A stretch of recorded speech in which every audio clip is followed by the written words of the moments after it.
عليكم ورحمة الله وبركاته. فيديو جديد، موضوع جديد، وخبر جديد مهم جدا جدا جدا يا صديقي العزيز. في البداية نصلي على الحبيب، فاللهم صل وسلم وزد وبارك على سيد الخلق أجمعين، سيدنا محمد حبيبنا ورسولنا وشفيعنا يوم العرض على رب العرش العظيم.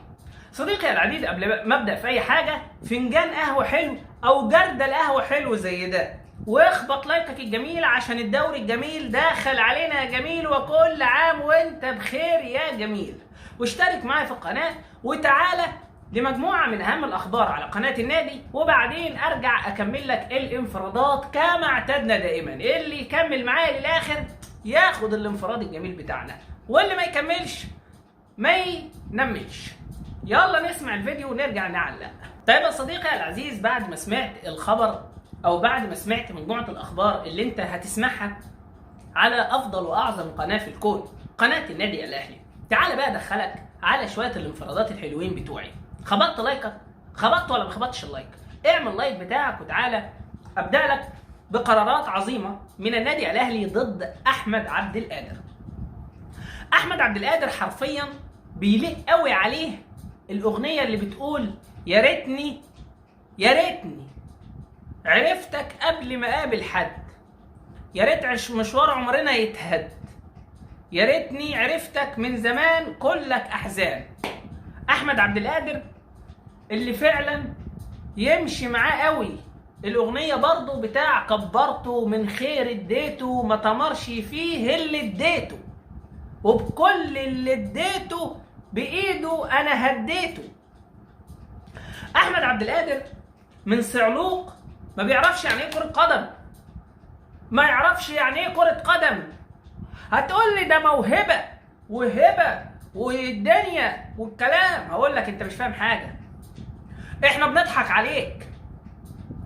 أحمد عبد القادر لاعب لا يستحق أن يلعب كرة القدم، والنادي الأهلي اللي عمله قيمته التسويقية صفر. جسمه مش جسم لاعب، جسمه جسم عيل مش قادر يرفع رجله من الارض. وراهنك لو اللي بقوله ده غلط، وهات وشوف، لياقته البدنية لا توجد. وعملته وكبرته، ويا ريتني بعد ما عملته لقيته. يا ريت انا بعد ما عملتك يا احمد عبد القادر لقيتك. احمد عبد القادر يقعد يشرب حجرين شيشه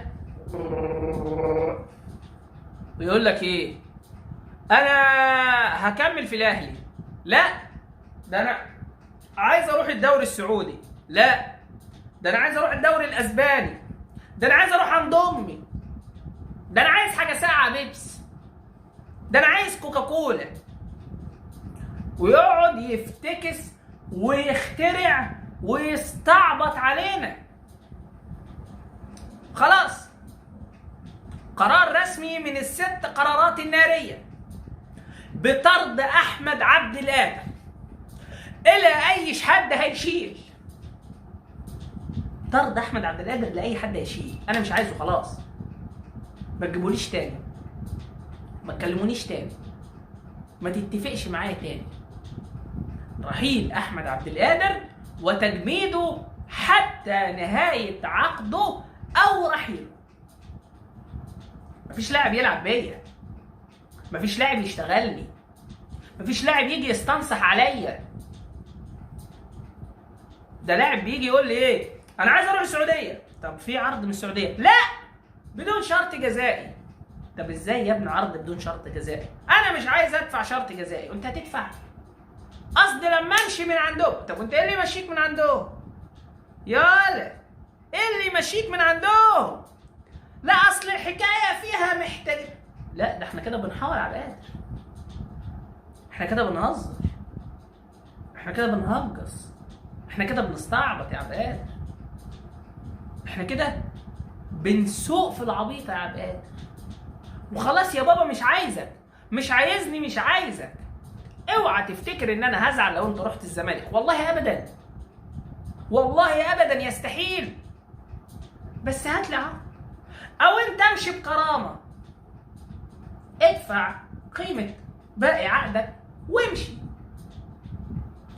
بدل ما هتتجمد الموسم ده كمان وهتيجي على دماغك انت مش على دماغ انا. هتيجي على دماغك انت مش على دماغ انا. ده بالنسبه للنجم احمد عبد القادر فسكونيا.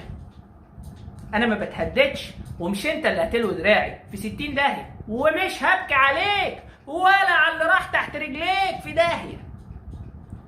الخمس قرارات اللي معانا يا صديقي العزيز، اولهم هو الاهتمام بتشييد وبناء استاد الاهلي في اسرع صوره ممكنه، واقتراض النادي الاهلي قرض من البنك المركزي المصري الاقتصادي من اجل سداد اولى دفعات للشركه الالمانيه، لان فلوسنا في البنك الاهلي مش عارفين نصرف منها، فلوسنا في البنك المركزي برضه مش عارفين نصرف منها، فخدت قرض لحد ما اعرف اصرف فلوسي واسد بالقرض.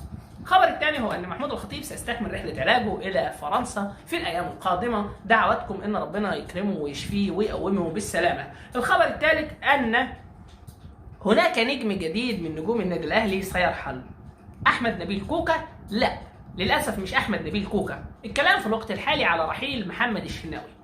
محمد الشناوي كابتن كبير، كابتن محترم، كابتن عظيم، كابتن جليل، كابتن جميل، ولكن يقال أنه سيرحل في الساعات القادمة، مش الأيام القادمة، الساعات القادمة.